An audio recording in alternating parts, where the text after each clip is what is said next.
de nuestro estudio de la epístola a los Gálatas. Así que vaya conmigo a la escritura, Gálatas capítulo 6, vamos a estar estudiando de los versículos 7 al 10 en esta oportunidad.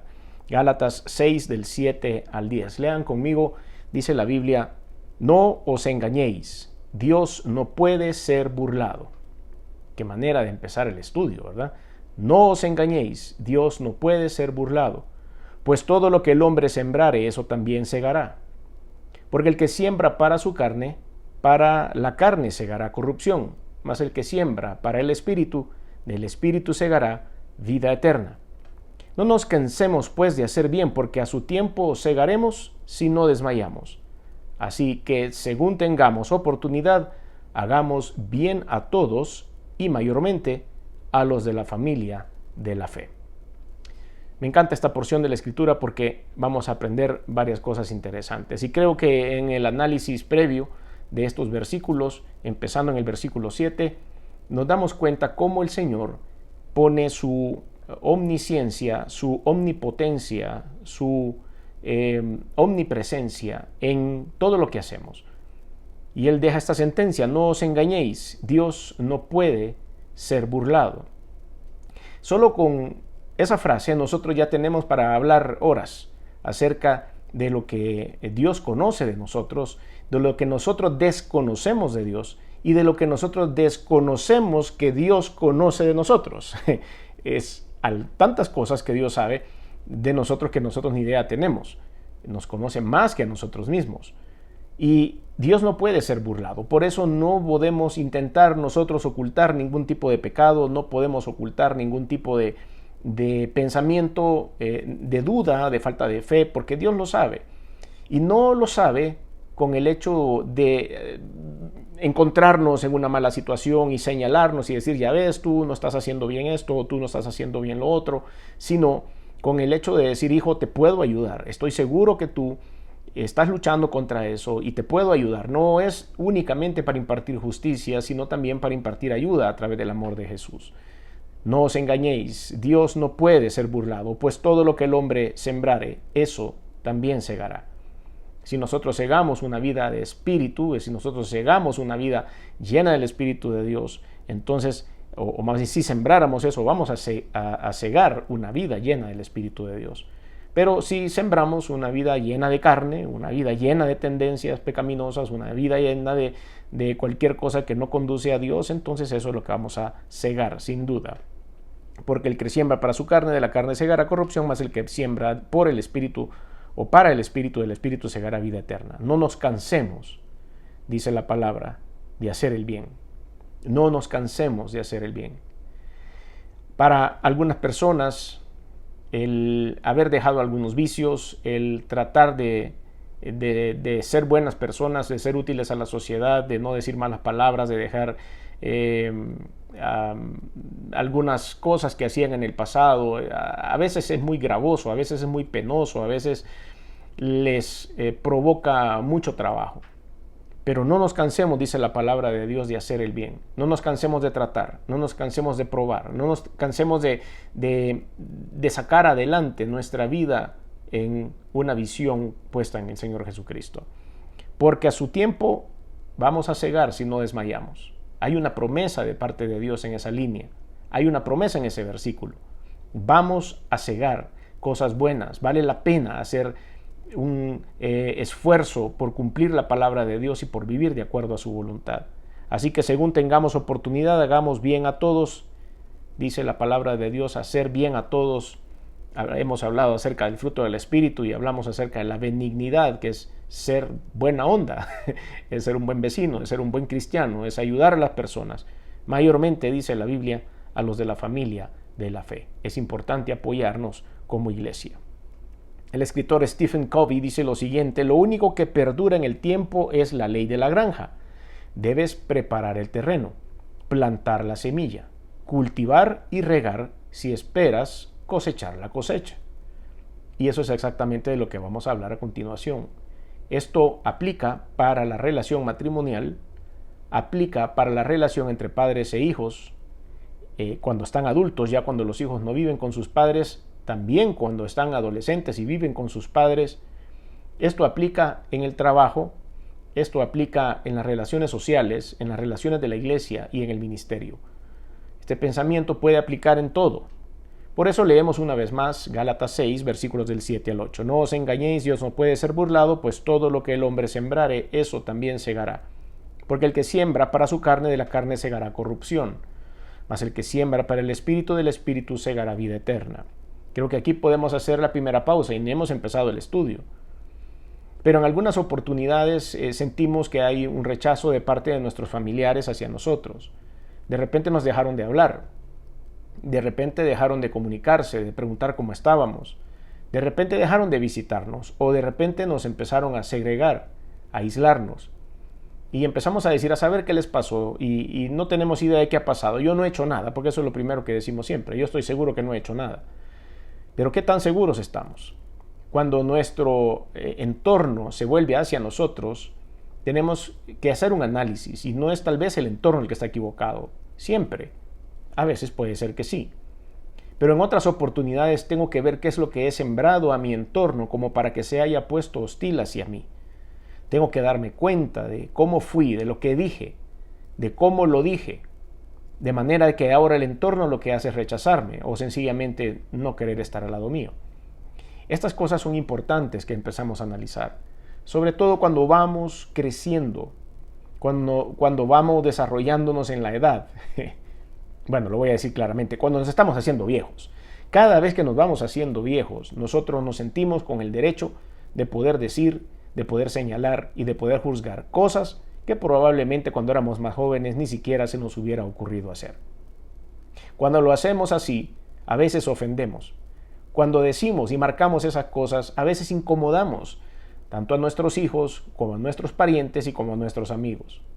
Creemos que por la edad tenemos el derecho de poder expresarnos más claramente y decir unas palabras que a veces pueden ser hirientes. Personas que nos han servido por muchos años. De repente, 30, 35 años más tarde digo algo y la ofendo. ¿Y qué? Porque yo soy el jefe o la jefa y he estado así por los últimos 30 años y tengo derecho a hacerlo. Pero no es así. Porque después vamos a cegar todo eso que vamos sembrando. Cuando venga el tiempo de la cosecha, nos vamos a dar cuenta de todas las semillas que pusimos en lugares equivocados.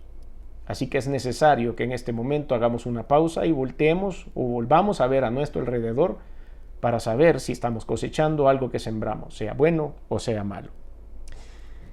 ¿Cuál es la siembra más importante que debemos hacer nosotros entonces? Y esta es la hora de la verdad. Gálatas 6:7 en esta oportunidad dice sembrar y el cosechar se refieren a la decisión de cara al evangelio. Diferentes siembras van a generar diferentes cosechas, eso ya lo sabemos. En la manera en la que nosotros podamos sembrar el evangelio en otras personas, vamos a generar diferentes cosechas. Por ejemplo, hay diferentes maneras de sembrar el evangelio de maneras escatológicas. Por ejemplo, es como cuando nosotros hablamos acerca del porvenir en la Biblia. O es cuando nosotros planteamos el amor de Cristo en la Biblia. O es cuando nosotros somos un poco más conceptuales al momento de exponer el evangelio a otras personas. De la manera en que nosotros expongamos el amor de Cristo, así mismo va a ser la cosecha. Es por eso que traduzco esto en palabras simples.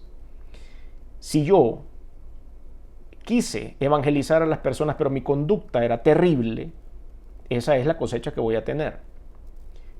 Que yo pensaba que estaba haciendo lo correcto y era tratar de llevar la palabra de Dios a estas personas, pero mi conducta era terrible. Entonces tuve una mala cosecha. Y uno es ahí donde se confunde. Dice, pero si yo lo único que hacía era hablarle de la palabra de Dios y ellos han sido conmigo malos. Pero ¿cuál era mi conducta a través de la exposición de la palabra de Dios? No había amor, no había cuidado, no había misericordia. Siempre me era juzgador, siempre andaba señalando lo malo. Todo esto es la manera en la que expresamos el evangelio de una manera equivocada.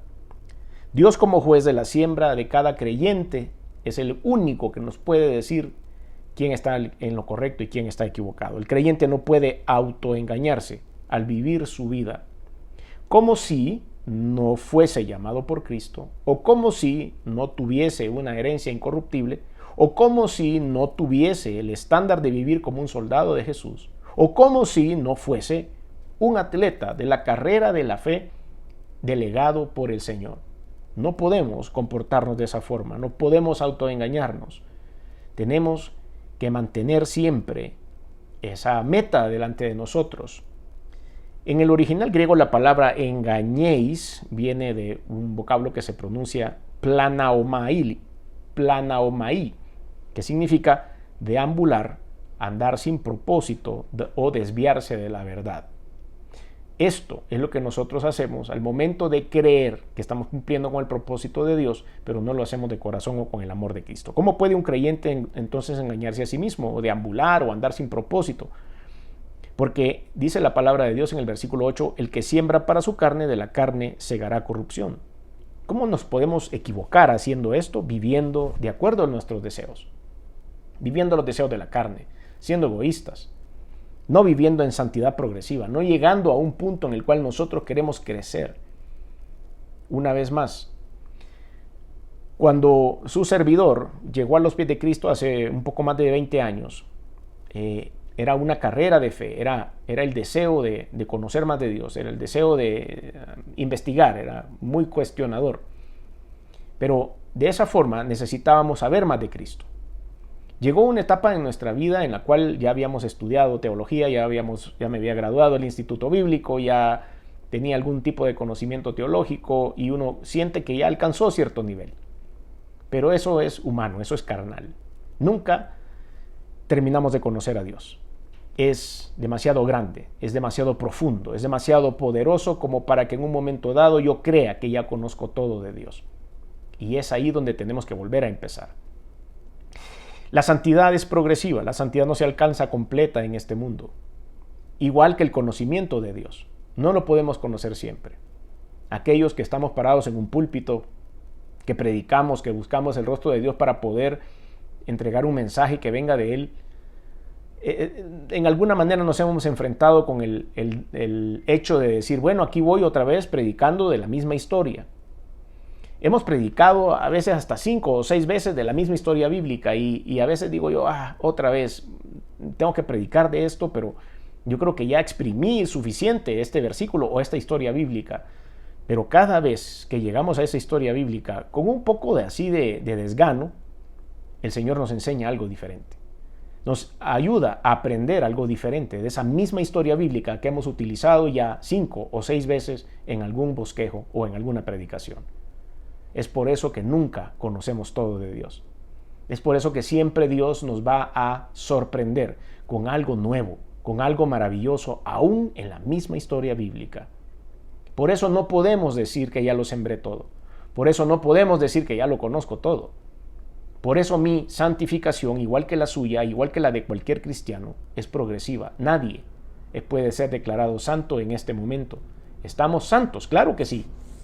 ¿Hemos sido llamados santos por Dios? Sí, porque estamos en ese proceso de llegar a la santidad y lo vamos a lograr hasta que estemos en su presencia.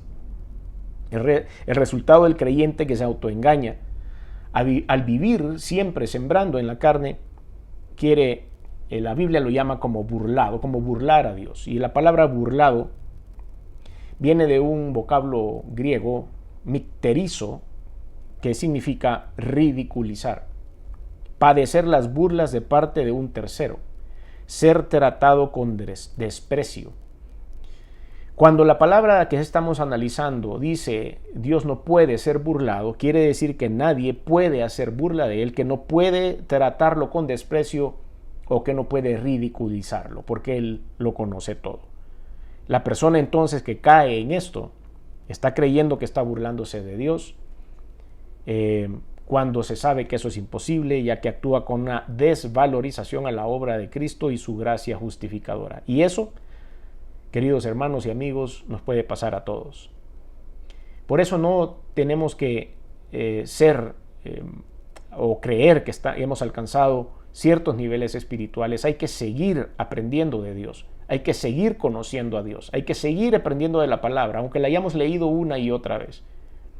Estaba haciendo un devocional una mañana de estas y me tocaba leer un proverbio. Y los proverbios del 1 al 31, como ustedes saben en la Biblia, hay que leerlo uno diario, siempre. Y en los últimos años después de leerlos tanto, ya casi que sé lo que sigue en el siguiente versículo. Y entonces me tocó leer este proverbio y cerré los ojos y puse la Biblia en audio para que me leyera ese proverbio. Y yo empecé a leer ese proverbio y lo podía ver en la Biblia, podía ver cada versículo y sabía lo que seguía a continuación.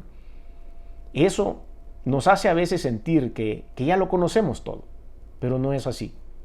Debemos descubrir línea por línea. A veces uno de esos versículos nos va a hacer transformar nuestro día y va a ser un día maravilloso y exitoso. Nunca vamos a saber todo de Dios.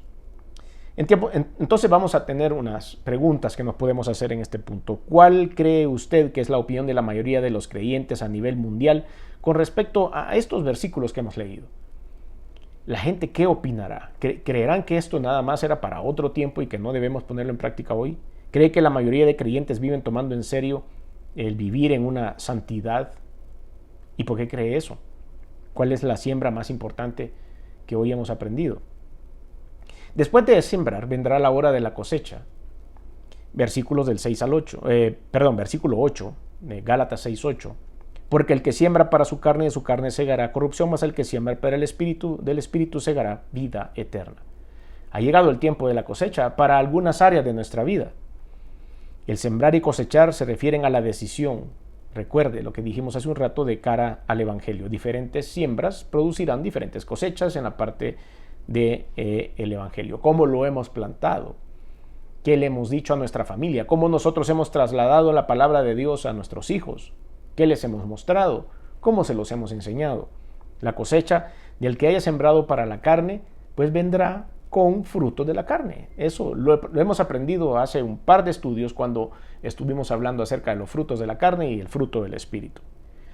En la palabra original griega de corrupción, que se pronuncia phtora, en ese contexto significa decadencia, caducidad, podredumbre, corrupción moral o depravación.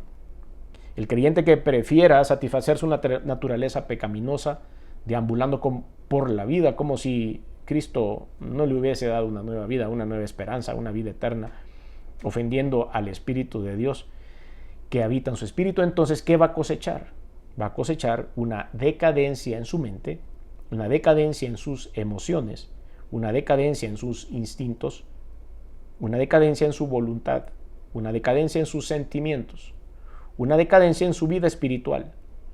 Finalmente, si continúa desvalorizando su salvación, corre el peligro de caer en el pecado de apostasía como lo hizo Judas, el que vendió a Cristo. El pueblo de Israel, estoy seguro que conocía la Torá o conocía la ley muy bien en la época de Cristo y habían leído en muchas oportunidades, como por ejemplo en Deuteronomio, el hecho de haber sido profetizada la venida de Jesucristo o de haber estado esperando al Mesías que iba a salvar al pueblo, sobre todo cuando ese pueblo estaba siendo sometido a el gobierno romano, al imperio romano, y cuando el imperio romano abusaba con sus impuestos, estoy seguro que ellos llegaron a dudar. Cuando el pueblo de Israel salió de Egipto y estuvo perdido en el desierto 40 años, en ese momento estoy seguro, en algún momento dudaron también y le reclamaron a Dios. Pero vamos a lo mismo. ¿Por qué, si usted conoce bien la historia, el pueblo de Israel deambuló por el desierto 40 años? En una distancia que pudo haber sido cubierta en un par de meses, del lugar a donde estaban hasta la tierra prometida. Era por su conducta, era por su pleito eterno con Dios, era por los reclamos que tenían para satisfacer los deseos de la carne, y Dios los castigó una y otra vez, dejándolos 40 años, una generación completa, dando vueltas en el desierto. Nosotros tenemos que preguntarnos lo mismo. ¿Qué estoy haciendo?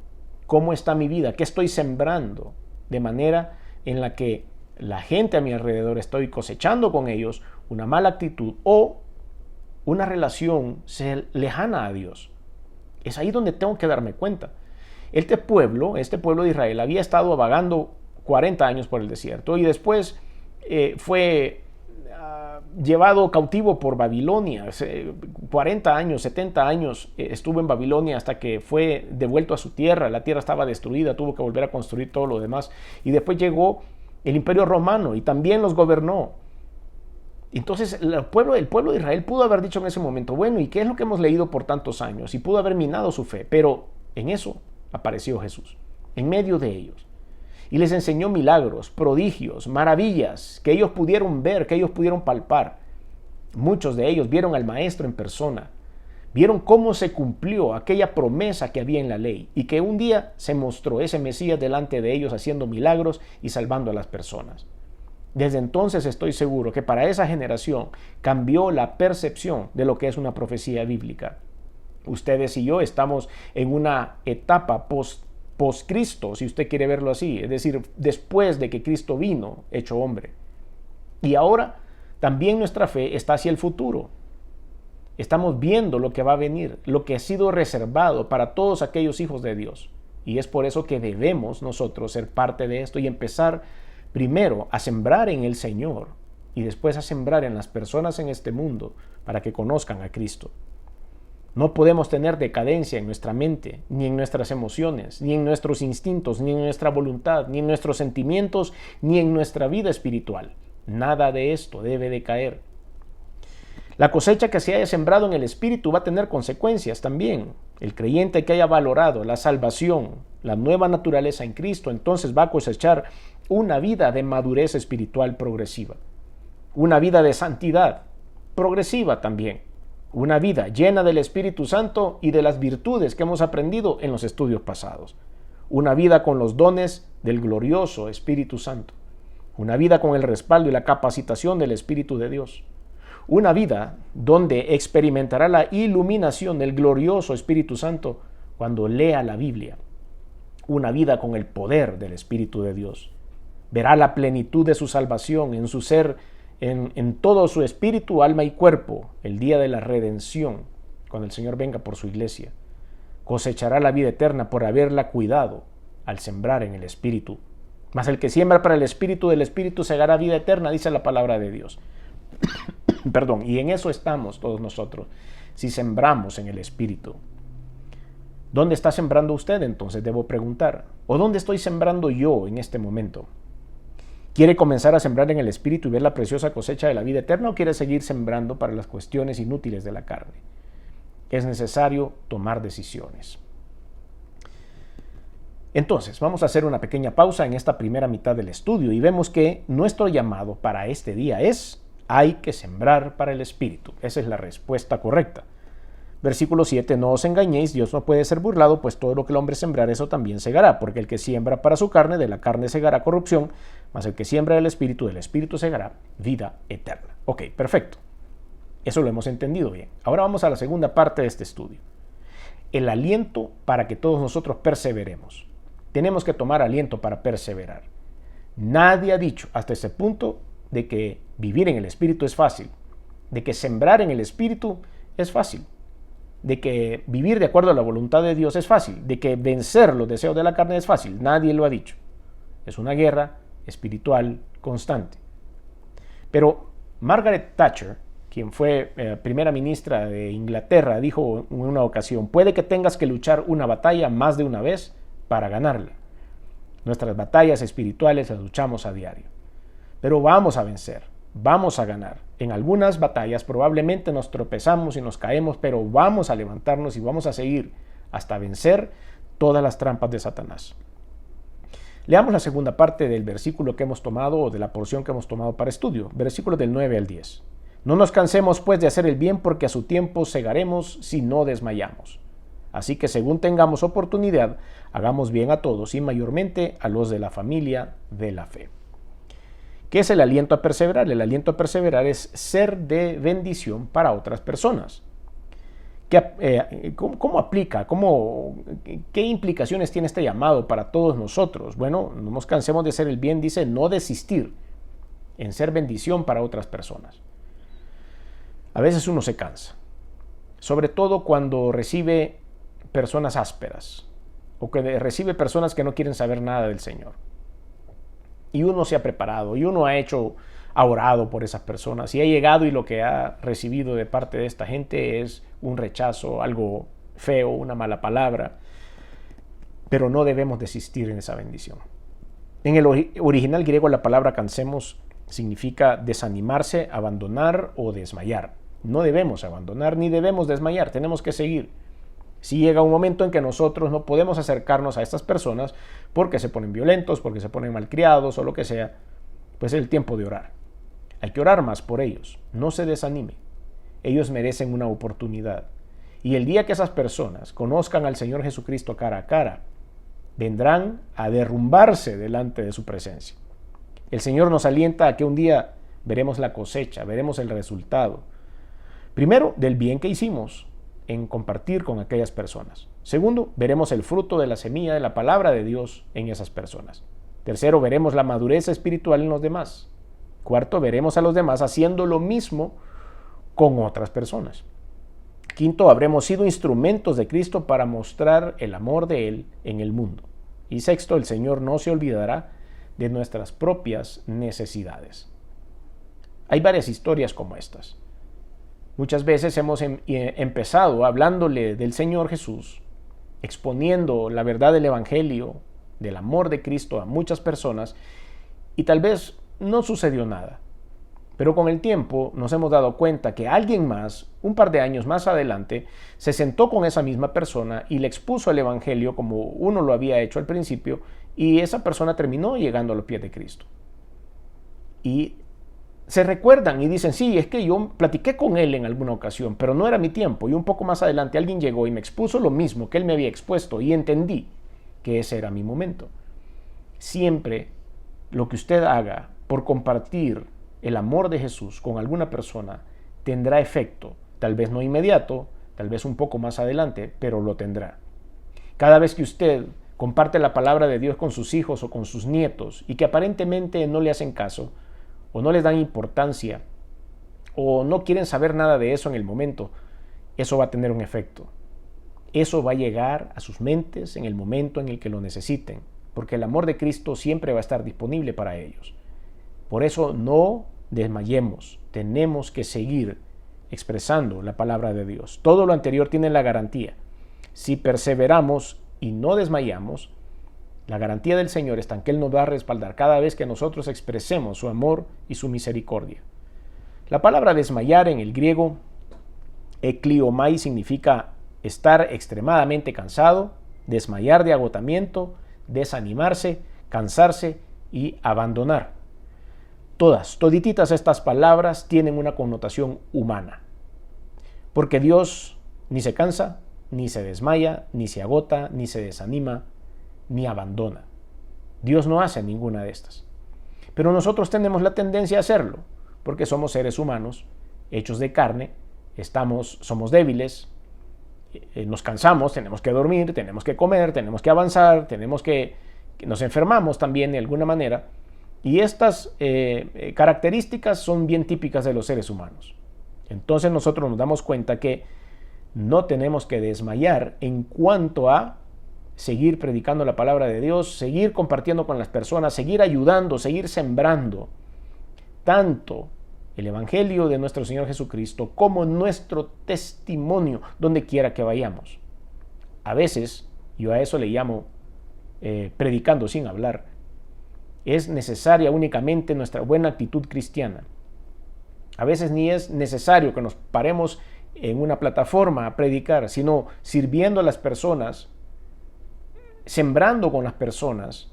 De esa manera estamos manifestando el amor de Cristo y en un momento dado siempre tendremos la oportunidad de publicarle a esa gente, después de haber ayudado, después de haber dado un buen testimonio, que somos hijos de Dios y que lo que nos movió a hacer lo que hicimos fue el inmenso amor de Cristo que nos ha tenido a nosotros y que tiene también para esas personas.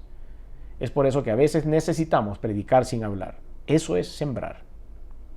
¿Cree que la Iglesia de Cristo a nivel mundial es perseverante en ser de bendición a otras personas? En este tiempo.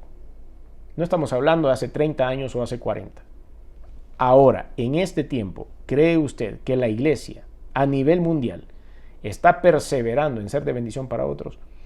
Yo creo que las influencias, esta es mi respuesta, pero usted podrá tener la suya, pero yo creo que las influencias que hay en tanto al egoísmo, al selfie, a las generaciones que están viniendo ahora, también han contaminado la iglesia en cuanto a lo que me pasa a mí es lo importante y no me importa lo que pase al resto del mundo.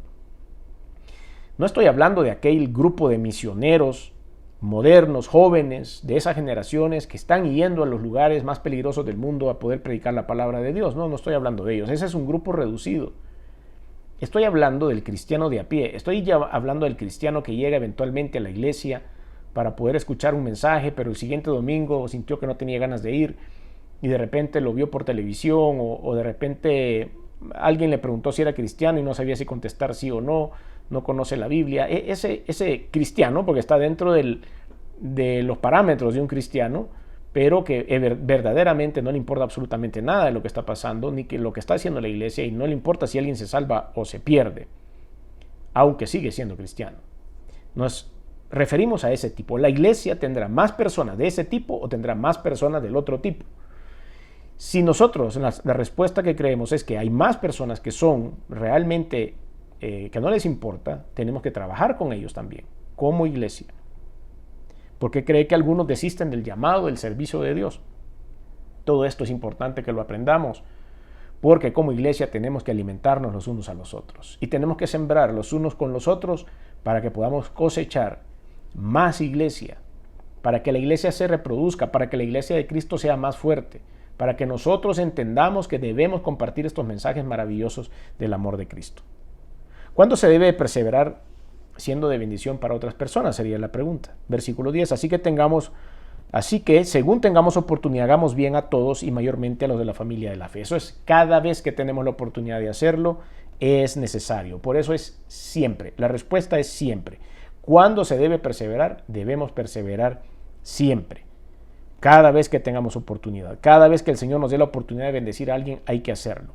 Ya sea por medio de una palabra, ya sea por medio de un mensaje de texto, ya sea a través de las redes sociales, ya sea con una llamada telefónica, ya sea con una ayuda económica si es posible y estamos a disposición de hacerlo, y por supuesto con la oración.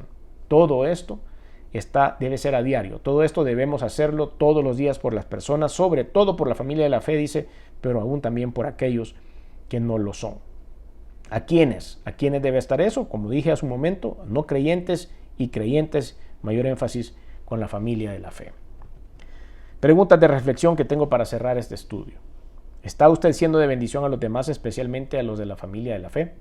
¿Cree que, cuando digo familia de la fe, es a la iglesia, por supuesto, cree que pudiese ser mayor bendición a otras personas?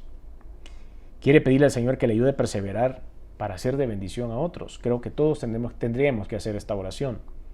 ¿Por qué? Porque la llamada para usted y para nosotros, para nuestra vida, es bien clara.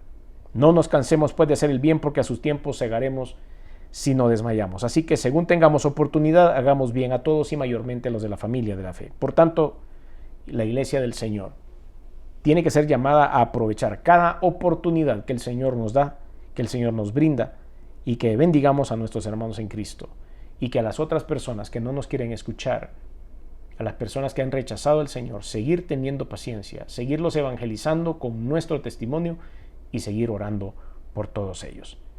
Es por eso que este estudio lo hemos titulado Persevera en la siembra más importante. Si usted quiere llegar a los pies del Señor Jesucristo, si usted quiere sentir todo esto que hemos hablado, no está lejos de hacerlo. Se hace con una sencilla oración de fe. El Señor va a mostrarse a su vida en las tres partes de su cuerpo, espíritu, alma y cuerpo. Así está conformado. Y en este momento el Espíritu de Dios quiere llegar a su vida y alojarse dentro de su corazón para poderle guiar en hacer las cosas de acuerdo a la voluntad de Dios. Para eso es sencillamente un paso de fe. Es necesario hacer una pequeña oración en donde uno le dice al Señor: quiero que seas mi Dios y mi Salvador, que cree en el sacrificio que hizo Jesucristo por usted y por mí. Y a través de eso el Señor Jesús empezará a derramar de su Santo Espíritu sobre usted. Y es por eso que yo le pido que pueda junto a mí hacer esta oración, en la cual usted le abrirá su corazón a Dios y transformará su vida. Si quiere hacer esta oración, cierre sus ojos ahí donde está y diga conmigo: Señor Jesús, reconozco que he hecho cosas que no han sido de tu agrado, perdóname, me arrepiento. Reconozco que viniste al mundo hecho hombre, que te colgaron en una cruz y la sangre que derramaste ha servido para limpiar mis pecados. Reconozco que resucitaste al tercer día y que estás sentado a la diestra de Dios. Por lo tanto, hoy abro mi corazón y te recibo en él como mi único y suficiente Señor y Salvador. Te doy gracias por esta oportunidad. Borra mis pecados y asegúrame la vida eterna, que la unción del Espíritu Santo me llene y gobierna mi vida. En el nombre de Jesús. Amén y amén.